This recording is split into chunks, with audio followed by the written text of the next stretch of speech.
Hello सभी को। Internet पर इन दिनों एक बिल्कुल ही वाइल्ड पॉलिटिकल वेव चल रही है। नाम है कॉकरोच जनता पार्टी या शॉर्ट में सीजेपी। सुनकर थोड़ी हंसी आती है ना, लेकिन सच बताऊं, ये सिर्फ कोई रैंडम मीम नहीं है। इस पूरे ट्रेंड के पीछे की कहानी बहुत डीप है। आज इस डिस्कशन में हम यही डिकोड करेंगे कि कैसे एक इंटरनेट जोक असल में हमारे सिस्टम के बारे में एक बहुत गहरी और जरूरी बात कह रहा है। तो शुरुआत कहां से हुई? चीफ जस्टिस ऑफ इंडिया यानी सीजेआई के एक रीसेंट कमेंट से।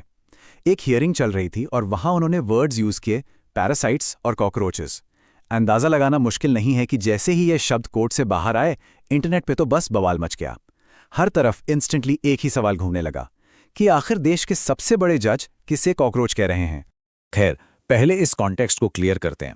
असल में सीजेआई का इशारा उन लोगों की तरफ था जो फेक डिग्रीज लेकर लॉ और मीडिया जैसे प्रोफेशंस में घुस आते हैं।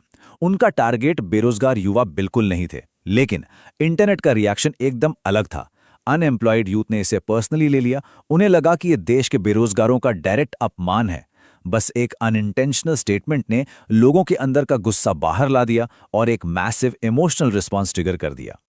और पता है इस मैस फ्रस्ट्रेशन का रिजल्ट क्या निकला?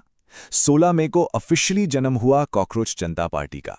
बॉस्टन यूनिवर्सिटी में पब्लिक रिलेशंस पढ़ रहे एक इंडियन स्टूडेंट हैं अभिजीत दिपके। उन्होंने इंटरनेट के इस पूरे गुस्से को एक सटायरिकल पॉलिटिकल मूवमेंट में बदल दिया। उन्होंने एक्स पर लोगों से सीजेपी में रजिस्टर करने की अपील डाली और देखते ही देखते हजारों लोग इस आइडिया से जुड़ गए। एक सिंपल सा आइडिया लिटरली आग की तरह फैल गया। अब इनके रूल सुनिए, एकदम top tier sarcasm. CJP join करनी है तो 4 क्वालिफिकेशंस कंपलसरी हैं। नंबर 1, पूरे तरीके से बेरोजगार होना। नंबर 2, महा आलसी होना, बस पड़े रहना। नंबर 3, इंटरनेट का एक्सट्रीम एडिक्ट होना। और नंबर 4, सिस्टम पर प्रोफेशनल तरीके से अपनी भड़ास निकालने में एक्सपर्ट होना। मतलब सार्कास्टिक ह्यूमर का अलग ही लेवल चल रहा है यहां पर। इनकी टैगलाइन भी कुछ कम नहीं है, voice of the lazy and unemployed, यानी आलसी और बेरोजगारों की आवाज। पार्टी क्लेम करती है कि ये उन युवाओं को रिप्रेजेंट करती है जिन्हें सिस्टम ने शायद नोटिस करना ही बंद कर दिया है। ये वो जिद्दी लोग हैं जिनका कोई स्पॉन्सर या बैकिंग नहीं है। बस ये लगातार लाउड एंड क्लियर एक ही चीज पूछ रहे हैं कि भाई हमारे टैक्स का पैसा आखिर जा कहाँ रहा है। तो ऊपर से देखने पर लगता है कि ये सब बस मजाक है, राइट? पर इनका मैनिफेस्टो देखिए। इन्होंने अपनी वेबसाइट पर जो 5 पॉइंट मैनिफेस्टो डाला है वो अनएक्सपेक्टेडली बहुत शार्प और सीरियस है। एकदम टू द पॉइंट मुद्दे उठाए गए। चलिए फटाफट एक एक करके इन 5 डिमांड्स को डिकोड करते हैं।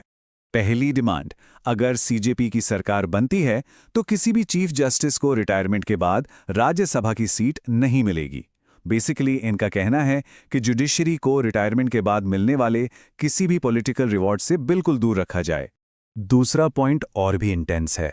इनका स्टैंड है कि अगर इलेक्शन में किसी सिटीजन का वैलिड वोट डिलीट होता है तो चीफ इलेक्शन कमिश्नर पर यूएपीए यानी एंटी टेरर लॉ के तहत एक्शन होना चाहिए, क्योंकि उनके हिसाब से किसी का डेमोक्रेटिक राइट छीनना आतंकवाद से कम नहीं है। तीसरी डिमांड आरक्षण से जुड़ी है। वुमेन्स रिजर्वेशन 33% नहीं, flat 50% reservation in parliament and cabinet. और कैच ये है कि नए एमपीज की गिनती नहीं बढ़ाई जाएगी, बल्कि एग्जिस्टिंग नंबर्स में ही एग्जैक्ट हाफ हिस्सेदारी औरतों को मिलेगी। नंबर 4, मीडिया से रिलेटेड। यह मैनिफेस्टो ओपन डिमांड करता है कि बड़ी कॉर्पोरेट मीडिया कंपनीज के टीवी चैनल्स के लाइसेंसेस तुरंत कैंसिल किए जाएं। और इतना ही नहीं, बड़े न्यूज एंकर्स के बैंक अकाउंट्स की प्रॉपर इन्वेस्टिगेशन हो ताकि एक इंडिपेंडेंट और क्लीन मीडिया आगे आ सके। और आखिरी 5वीं डिमांड, दल बदल पर स्ट्रिक्ट एक्शन। अगर कोई पॉलिटिशियन अपनी पार्टी स्विच करता है तो उस पर इलेक्शंस लड़ने और पब्लिक ऑफिस होल्ड करने पर सीधे 20 साल का बैन लगना चाहिए। पॉलिटिकल जंपिंग को रोकने के लिए ये एकदम हार्डलाइन अप्रोच है। अब यहां थोड़ा पॉज लेते हैं। दिमाग में एक सवाल जरूर आता है, क्या ये पूरा ड्रामा, ये मैनिफेस्टो, ये रूल्स सब कुछ बस एक इंटरनेट जोक है?